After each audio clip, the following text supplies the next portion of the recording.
Most men navigate relationships through guesswork.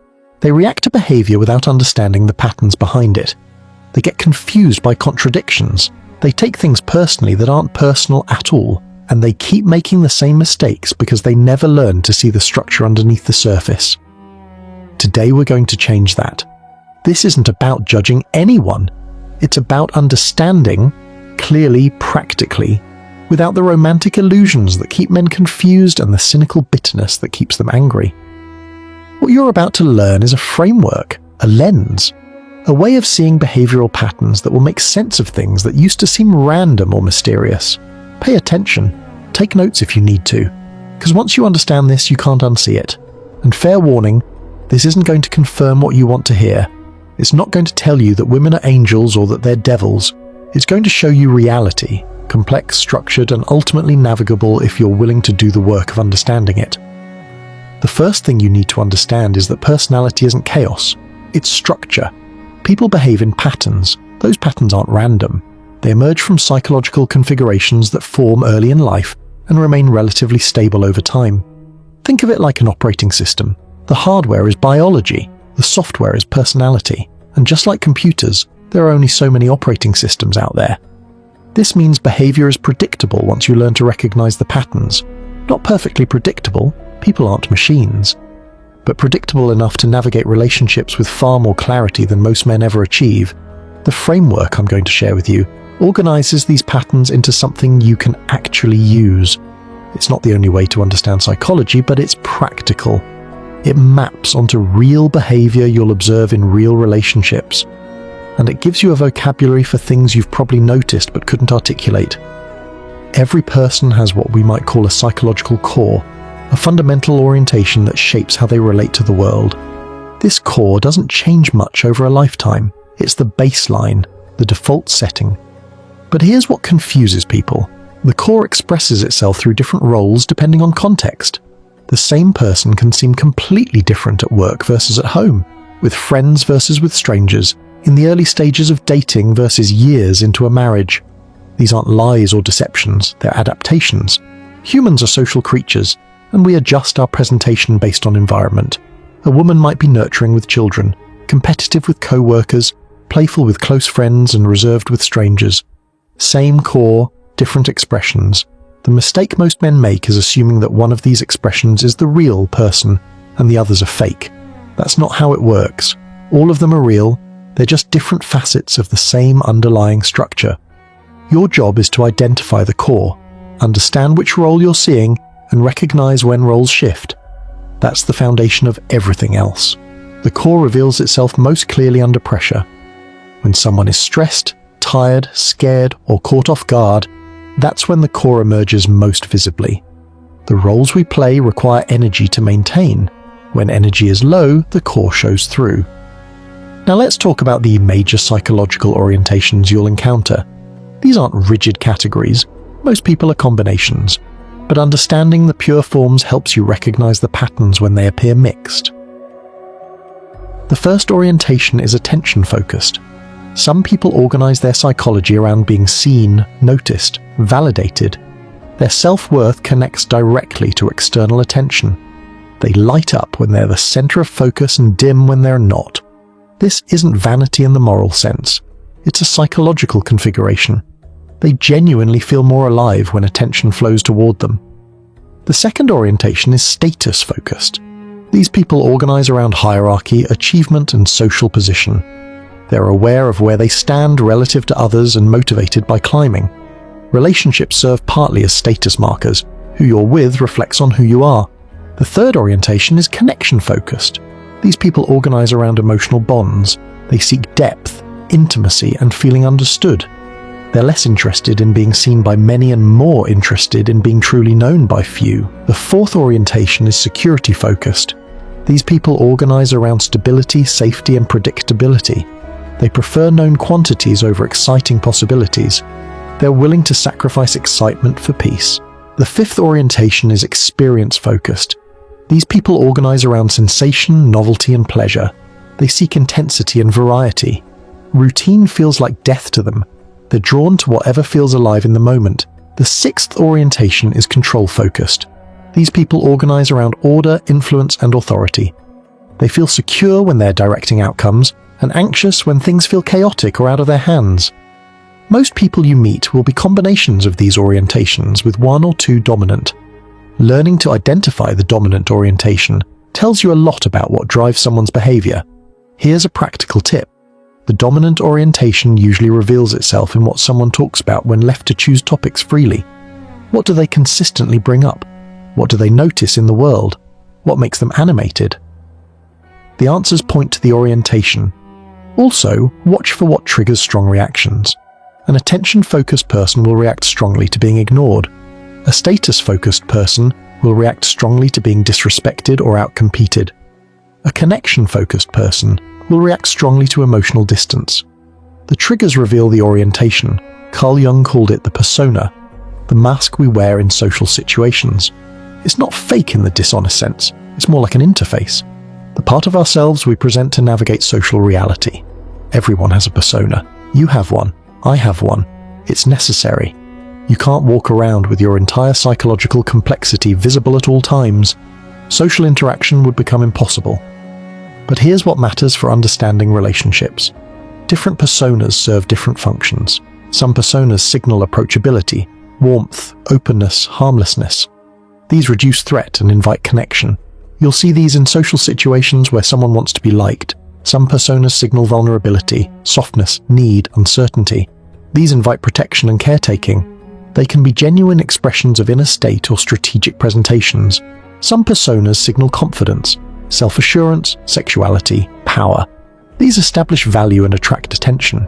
They communicate, "I'm worth pursuing." Some personas signal innocence, purity, naivety, freshness. These trigger protective instincts and convey low threat. Some personas signal unavailability, distance, mystery, preoccupation. These create chase dynamics by suggesting the person is difficult to attain. The key insight is that personas are tools. They're selected based on what someone is trying to accomplish in a given context. Recognizing which persona you're seeing helps you understand what that person is trying to achieve, with you or in that moment. Here's what makes this tricky. A skilled person can switch personas fluidly, sometimes within a single conversation. This isn't necessarily manipulation, it can be social intelligence, but it means you can't assume the version you're seeing now is the version you'll see tomorrow. The question to ask yourself is, does this persona feel earned or performed? Genuine warmth looks different from performed warmth. Real confidence looks different from projected confidence. Over time, you develop instincts for the difference. If the persona is what we show, the shadow is what we hide. Jung's concept of the shadow refers to the parts of ourselves we've rejected. Traits, desires, fears, and impulses that conflict with our self-image or social acceptability. We push them down. We pretend they don't exist. We deny them even to ourselves. But they don't disappear. They operate underground, influencing behavior in ways the person often doesn't recognize. Here's why this matters. The shadow tends to leak out. Suppressed traits emerge in moments of stress, intoxication, or emotional intensity. The persona cracks, and something else shows through. A woman who presents as endlessly sweet and accommodating might have a shadow filled with resentment and anger. A woman who presents as tough and independent might have a shadow filled with vulnerability and fear of abandonment. A woman who presents as sexually confident might have a shadow filled with shame and insecurity. The shadow isn't evil, it's just hidden. An understanding that everyone has one, everyone has parts of themselves they don't want to acknowledge, helps you see people more completely. When you're evaluating someone for a relationship, pay attention to what they seem to be hiding from themselves. That shadow material will eventually surface. Better to understand it early than to be blindsided later. You can often detect shadow material by noticing what someone strongly denies about themselves. I'm not a jealous person from someone who monitors your social media. I don't care about money from someone who constantly brings up finances. I'm totally over my ex from someone who mentions them in every conversation. The emphatic denial often points directly at the shadow. Different psychological orientations tend to suppress different things. Understanding these patterns helps you predict what shadow material might emerge. Attention-focused personalities often suppress fears of being ordinary or forgettable. Their shadow contains terror of invisibility, of being just another face in the crowd. This can emerge as desperate bids for attention when they feel overlooked. Status-focused personalities often suppress feelings of inadequacy and fear of failure. Their shadow contains the belief that they're secretly not good enough. This can emerge as intense defensiveness when their position feels threatened. Connection-focused personalities often suppress fears of abandonment and rejection. Their shadow contains the terror of being left, of not being enough to keep someone's love. This can emerge as clinginess or preemptive withdrawal. Security-focused personalities often suppress desires for excitement and freedom. Their shadow contains impulses toward risk and novelty that conflict with their need for stability. This can emerge as sudden, surprising breaks from routine. Experience-focused personalities often suppress needs for stability and depth. Their shadow contains longing for genuine connection that conflicts with their restless seeking. This can emerge as unexpected crashes into emptiness or desperation. Control-focused personalities often suppress vulnerability and the need to be taken care of. Their shadow contains desires to surrender control, to be protected rather than always protecting. This can emerge as breakdowns when their control systems fail. If you want to understand behavior at the deepest level, look for the fear. Much of what people do, especially in relationships, is driven by fear they may not even consciously recognize. Fear of rejection, fear of abandonment, fear of being used, fear of missing out, fear of aging, fear of being trapped, fear of being alone. These fears operate in the background, shaping decisions that seem to be about something else entirely. A woman who insists on constant communication might frame it as wanting closeness, but the engine underneath might be fear of abandonment. A woman who keeps her options open might frame it as independence, but the engine underneath might be fear of commitment and loss of control. When you can identify the core fear, behavior stops being confusing. It starts to make perfect sense as a strategy for managing that fear. This isn't about judging someone for having fears. Everyone has them. It's about seeing clearly what's actually driving behavior so you can respond to reality rather than the surface presentation. The deepest fears are usually formed early, in childhood, in formative relationships, in experiences that left marks. These fears don't respond easily to logic or reassurance. They're installed at a level below conscious thought, and they run in the background like an operating system process you can't easily close. When you identify someone's core fear, you also identify what they'll sacrifice to avoid triggering that fear. Someone terrified of abandonment will sacrifice dignity to avoid it. Someone terrified of being controlled will sacrifice intimacy to avoid it. The fear predicts the sacrifice.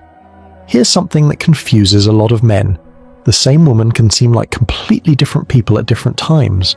This isn't necessarily deception, it's role switching, a normal psychological process where people shift between different modes of being based on context. You've probably experienced this yourself. The version of you at work is different from the version with close friends. The version during conflict is different from the version during intimacy. Same person, different modes. Role switching becomes problematic when it's extreme, or when someone uses it to manipulate, presenting one version to secure commitment and then shifting to another version once commitment is locked in. How do you tell the difference between healthy adaptation and problematic shifting? Time and observation.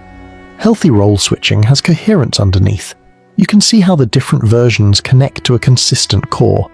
Problematic shifting feels disconnected, like different people inhabiting the same body. Pay attention to who someone is when they think no one important is watching. Pay attention to how they treat people who can't benefit them. Pay attention to what emerges under stress. These moments reveal the core more reliably than curated presentations. Psychological patterns don't stay static.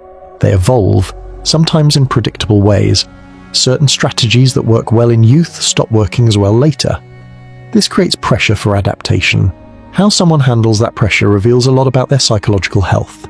Healthy adaptation means updating strategies to match current reality, adjusting expectations, developing new sources of meaning and self-worth, growing into different strengths as old ones fade.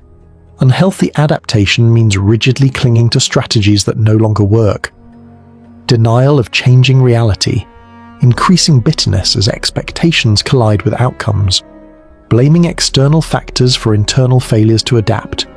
You can often predict how someone will age psychologically by observing how they handle smaller disappointments now. Do they adjust and move forward, Or do they dig in, blame others, and refuse to accept reality? The capacity for honest self-assessment and adaptation is one of the most important traits to evaluate in a long-term partner. Looks fade. Circumstances change. What remains is how someone responds to change. A woman who can acknowledge her own role in failures, adjust expectations to reality, and find new sources of meaning as old ones fade, that's someone who will age well psychologically.